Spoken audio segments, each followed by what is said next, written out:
निर्यात हो जाती हैं। हम नीति बनाएंगे वो ये कि कपास निर्यात नहीं होगी, कपास का सूत बनेगा, सूत से कपड़ा बनेगा, कपड़ा निर्यात होगा।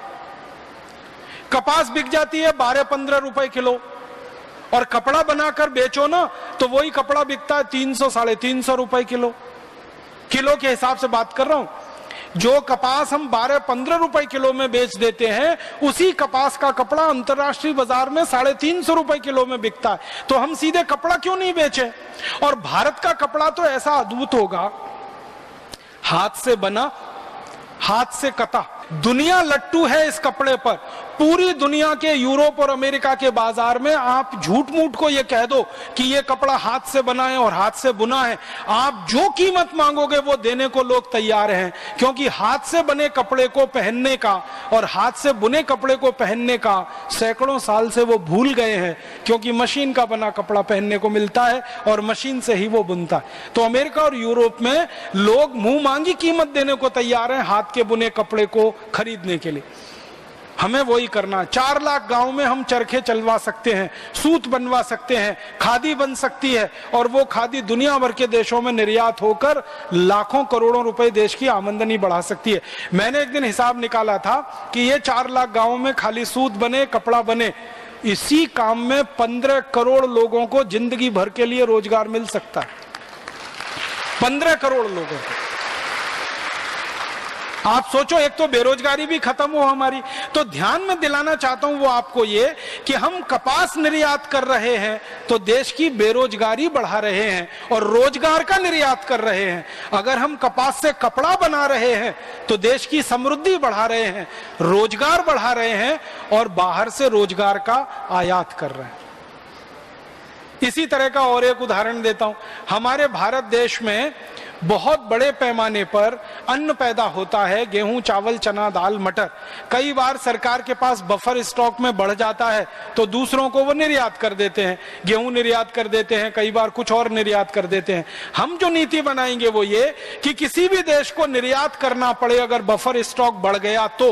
बफर स्टॉक बढ़ने का माने रखने की जगह नहीं है और वो गेहूं सड़ जाएगा, खराब हो जाएगा, इसलिए उसका निर्यात करके कुछ पैसा कमा लिया जाए। तो हम गेहूं निर्यात नहीं करेंगे, गेहूं का आटा बनाएंगे, आटा निर्यात करेंगे।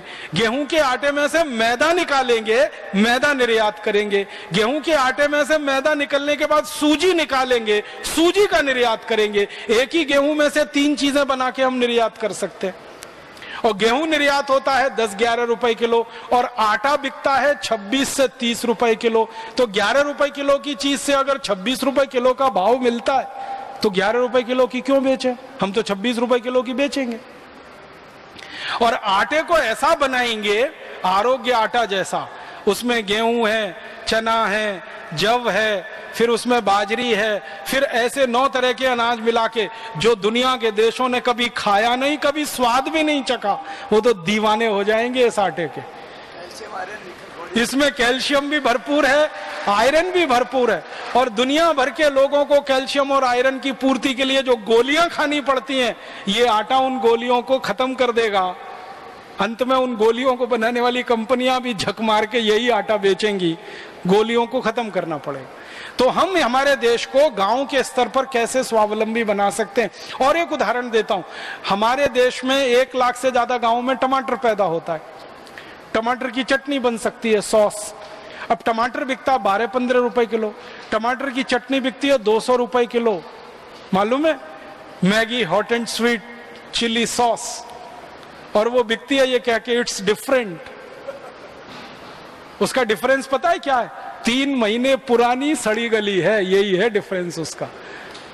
घर में हम टमाटर की चटनी ताजा बना के खाते हैं, वो 3 महीने पुराना होता है और वो 200 रुपए किलो बिक सकता है। टमाटर 10 रुपए किलो बिक रहा है। तो जो जो देश में टमाटर वाले गांव हैं उन सब जगह टमाटर की चटनी बन सकती है और ये घर में बन सकती है। इसके लिए कोई दूसरा बड़ा उद्योग लगाने की जरूरत नहीं।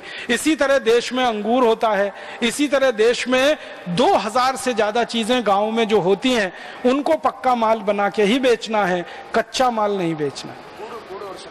एक और उदाहरण देता हूं, गन्ना हमारे देश में करीब करीब 4 लाख गांव में होता है। जितने गांव में कपास होती है उतने में गन्ना होता है। और गन्ने का हम जो है ना रस निकाल के अभी चीनी बनाते हैं, और चीनी बहुत घाटे का सौदा है।